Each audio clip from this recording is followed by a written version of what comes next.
भाऊसाहेब पुढे विचार राहिले. भाऊसाहेब लगवीला गेले. शाळेमध्ये अधिकार आहे भाऊसाहेबचा अधिकार कुठे शाळेमध्ये आहे का ग्रामपंचायतीमध्ये? लोकांना काय द्यायला लाज वाटते काय? का तुम्हाला काय भ्या वाटतंय का? आम्हाला काला बी वाटतं. चांगलं म्हणजे बनवलं एवढ्या खुर्च्या बिर्च्या टाकल्या ते मध्ये पण फारच्या. आम्ही टाकतो कार्यक्रम होता दाव्याचा लोकांना देतो. आज आमच्या गावात ग्रामसभा आहे. बघू शकता आता ग्रामसभेत काय काय होतंय काय काय नाही तुम्हाला दाखवतो. आजची पूर्वी ग्रामसभा आमच्या गावात पक्का विषय चालू राहतोय. बघू शकता ही ग्रामसेवकावरून भांडणं चालले. आपला रमेश भाऊडा बॅग घेऊन आलाय. पैसे घ्यायला नाही सांगतो थोड्या आणि अमोलच्या विषय असं लुका भाऊ आला. विषय असं आहे ग्रामसेवा इथंच बरोबर ग्रामपंचायत मध्ये. नमस्कार मित्रांनो, गुड मॉर्निंग मित्रांनो. आज चाललोय आपण वाडीवाऱ्याला कारण बँकेत चाललोय.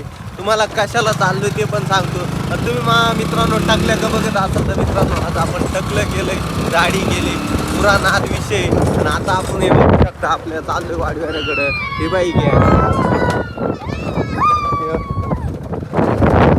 बघितली ना मित्रांनो कशी गँग आहे आपल्या गावातली. तर चला आता आपण वाडीवाऱ्याला चाललोय पैसे भराय बँकेत. कारण आपण व्याजानं पैसे गेलो होते ते परत भराय चालू बँकेमध्ये. तर चला तुम्हाला आजचा परत ब्लॉग कसा आहे, काय दिवसभरात काय विषय सगळं सांगतो. पण आज टकलं कसं दिसतंय सांगा बरं. एकच नंबर दिसतंय ना मित्रांनो. बँकेत आलो आणि पैसे मोजायला लागले. पैसे द्यायची इच्छा नव्हती पण आता इलाज नाही. पैसे आपण घ्यायले म्हणजे द्यायलाच लागणार आहे. सह्या बिया केल्या आणि पैसे द्यायला म्हणलो आता कसं तरी देऊन टाकू. मग सायमन सही कर. मग आपण सही केली. किती पैसे द्यायचे होते रक्कम ती टाकली.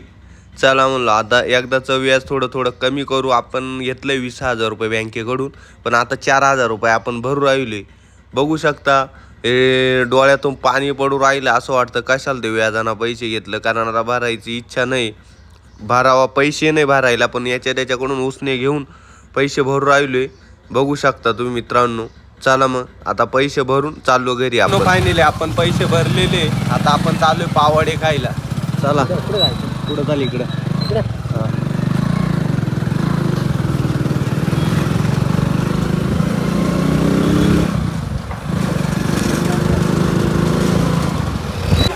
मित्रांनो आमच्या इकडे पावडे बघा अशी राहते. पावड्यासोबत त्यांना रस्सा पण देता. तुमच्या इकडे रस्सा देता का नाही माहीत नाही. चटणी रस्सा मिरची सगळं देता. बघू शकता पावडा अशा प्रकारे राहतो कारण आपल्या नाशिक जिल्ह्यात पावडा म्हणजे खूपच फेमस आहे. बघू शकता चवाला एकदम मस्त. मधून वांग्याची भाजी टाकता आणि मिरची टाकता मधून पावड्याच्या मध्ये. मग तळून बिळून एकदम क्वालिटी रस्सा बिस्सा पोळा देता. आणि 15 रुपयाला पावडा 3 खायचे. इकडे ना पाय खराब केला का तुझा? अरे तू असा माणूस आहे ना, तू पैशानं पाय पुसशील. तू पाण्यानं काला हे करतोय बाबू. होय कोण या टाकल्या ना कोणत्या टाकल्या नाही गेलं सांग. तो टाकलाय का? पांगळीचा जावं आहे का तो बाबू?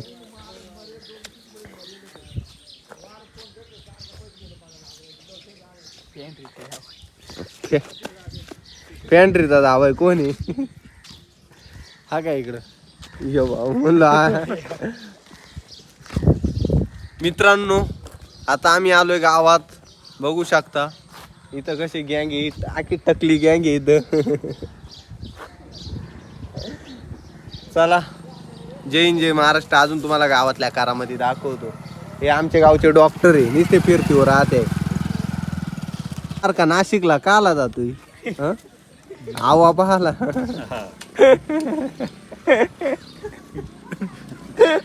अरे असू राहिली काय खोटं बोललो का सांग भाऊ. तू हसतोय तो बाय तो कुठं जाऊ मोबा राहिलाय. बरं काला जातोय सांग. सारखा म्हणते 5 सेकंड नाईट करीत अशा. कोणत्या शिप? 4 शिप आहे का तुला? 5 शिप. कंची थर्ड नाईट किती तास राहते तुला? 2 तास फक्त. 2 तास 2 तासच टायमिंग आहे त्याचा. 2 चावी कुठं आला तू आता? डॉक्टर काय आता डॉक्टर ती घेतो काय हे आमचं गाव आहे मित्रांनो, बघू शकता. आणि गावातले आमचे सदस्य आहे झोल साहेब, सरपंच पदाचे उमेदवार सरपंच. सरपंचाला उभा राह ना मोरदी. राय ना. राय तयारी आहे का? अरे बाबा काय शब्द केलाय तू, उमेदवार आहे तू, झालंय सगळं निश्चित. बरं ऐक, फक्त एकच कुटी सोबत ठेव आणि आतापासून हॉटेल घेऊन चाल. लगेच लगेच फिरवा.